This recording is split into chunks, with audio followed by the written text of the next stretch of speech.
Oops, teka lang.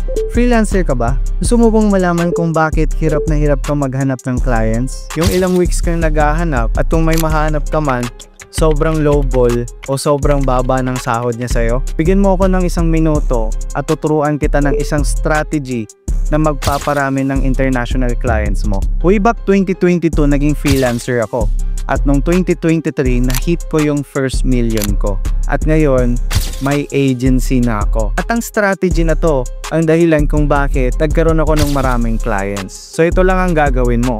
Instead na isang service lang ang ino-offer mo, mag-offer ka ng 2 o 3 na compatible sa isa't isa. For example, video editing and social media management. So ang gagawin mo, ikaw ang magmamanage ng social media ni client at ikaw din ang mag-i-edit ng mga ipopost mo na mga videos. At kapag gano'n ang services mo, mas tataas ang value at mas pipiliin ka ng mga clients sa ibang bansa kesa sa ibang freelancers. Yun din ang ginagawa ko ngayon sa agency ko.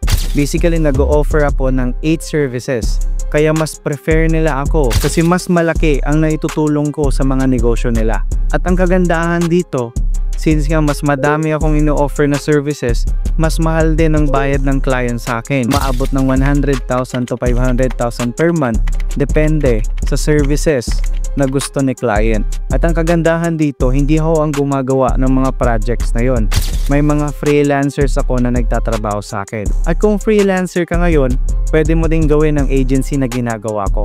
O ano, gusto mo bang matutunan kung paano? I-click mo lang yung link sa bio ko at sumali ka sa free webinar ko. Pero bilisan mo lang kasi konti na lang yung slots. See you to the webinar.